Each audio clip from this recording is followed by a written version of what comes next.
Šį vakar irgi buvau studijoj, bet nieko nenufilmavau, nes tiesiog sėdėjau prie kompo ir dirbau prie dainų. Bet šiandien galvoju biškai pabandyti tiesiog kitokius būgnų mikrofus, nes dabar overheadam naudoju šitos ribbonus ir šiaip jie visai fainai, taip natūraliai skamba, švelniai, bet kartais gal truputį ir pritrūksta tų aukštų dažnių ir tų detalių.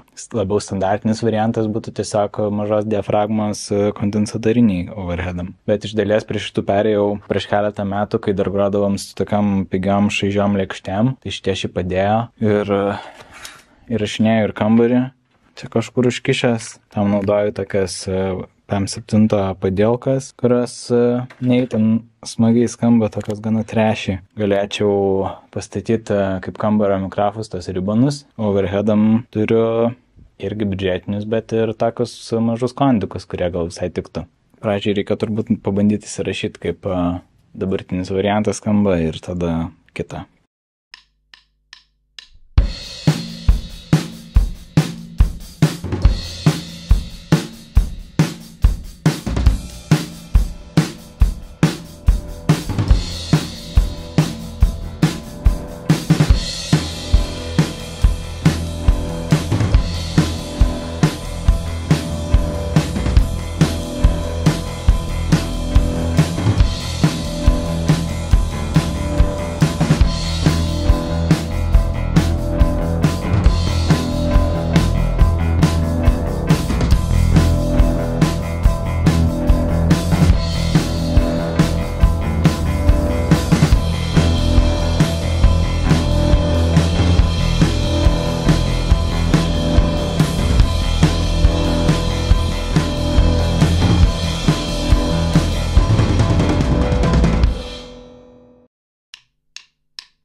Man atrodo, kad antras variantas geresnis, nes biškai mažiau tokio užmaflinta purva ir daugiau detalumo.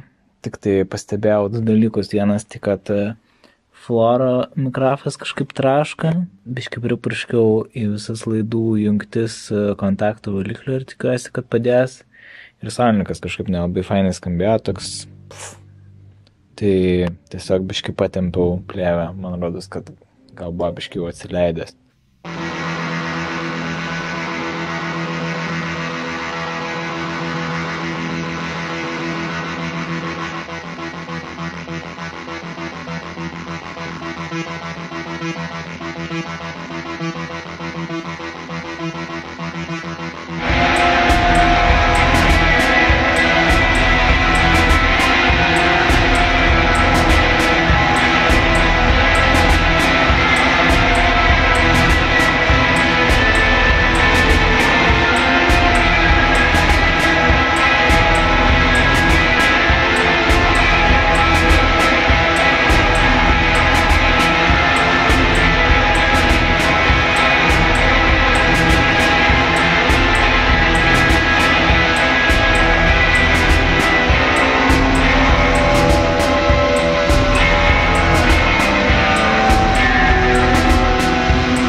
dar norėjau pabandyti tokį kitą eksperimentą, kaip skambėtų, jeigu paleisčiau sintezatorių per gitaros kubą, tipo, kad vietoj antros gitaros būtų labiau. Nežinau, pabandžiau, kaip ir iš principo veikia, bet kad būtų labai įspūdingai, tai nežinau, ypač įrašė kažkaip dar gyvai, taip gal ir atsiranda tos tokios garso košės, bet įrašė kažkaip šiaip savo. O šiaip tarsi ir neblogai juda albumas pastaruoju metu, nes lyg ir apsistaudęs kažkokiu skambesiu, bet kartu ir nežinau, kartais džiugina, kartais atrodo, kad vis tiek kažkaip silpnai skamba ir nefainai, ir mėgėjiškai, ir vaikiškai. Matyt, šią savaitę tiek.